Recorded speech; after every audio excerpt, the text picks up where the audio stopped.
Welcome back. Well, yes, indeed, we're joined now by the Commissioner of Police in Kaduna, Mr. Abe. Good morning, and thank you for joining us today. Well, yes, you... Mr. Chamberlain, good morning. How are you doing today? Well, fine, thank you. Well, yes, you spoke to the press. You spoke to us yesterday about this matter, but ever since, a thing or two may have happened. What could you tell us is the latest plan or information about the developments about this unfortunate incident in Kaduna? Like I said yesterday, what I can tell you is that it's quite unfortunate that we have already started witnessing relative peace in that part of the state, and the unfortunate incident took place. We are trying to unravel behind it and the reasons behind it, and we are doing everything possible to ensure that peace returns back to that part of the state. There are those who say that it's always a common feature that when these attacks happen, they flee into the mountains, and you also spoke about them fleeing into the mountains. What specific plan or what is being done to ensure that those areas where they flee into are raided and then they are arrested? As I am talking to you, we are having special forces in conjunction with the military in part of the state, and today, interestingly, the military is carrying out exercise in which the police is fully taking part in its Operation Hardin Konama 2. This is intended to flush out all elements of criminalities from these mountains and forests. And before then, Mr. Chamberlain, we have dug deep into this forest. It's a vast area, and we are doing everything possible, and I'm very convinced that very soon this thing will come to a halt. Okay, I know that, I mean, it's always a tough one for the families that are involved, for the states who want peace, even for you, security, who don't like to face this kind of scenario. But what can you tell us about this operation? Because we hear some residents say time and again that before these attacks happen, security officials are usually withdrawn for some reason, and then the attacks happen. This operation, is it going to be a permanent one? How long will it be, and what is it going to be about? My condolences to the families of the victims. And you know, sometimes when issues like this come up, emotions take over reasons.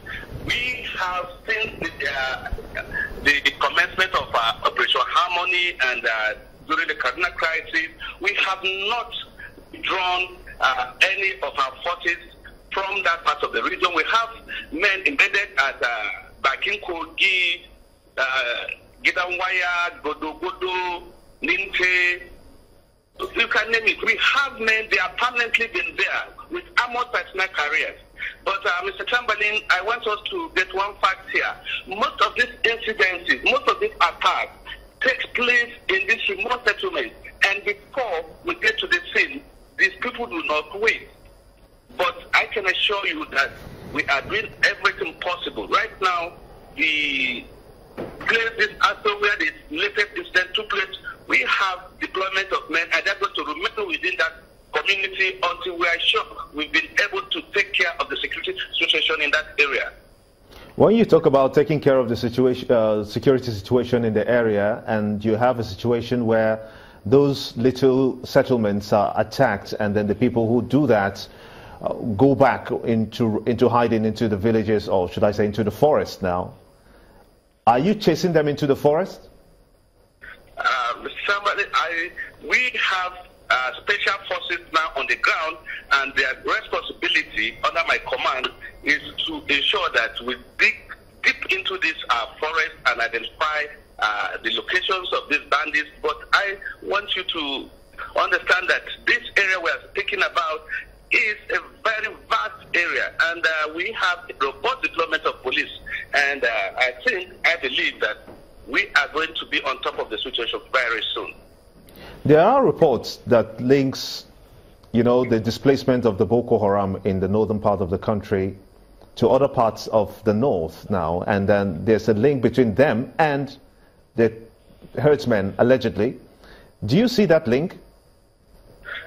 People presume a lot. I think these are presumptuous, but you do not rule out certain possibilities. But right now, we're doing everything possible that if any element of the Boko Haram are associated with this group, we will certainly get to them. So what's the next point of action for you now? My next point of action and my desire is to ensure that peace returns to southern Kaduna. Mr. Jambali, as I'm speaking with you, I'm on my way to Kafanchan alongside with other sister agencies. Our preoccupation is to ensure that sanity returns completely and permanently to that area.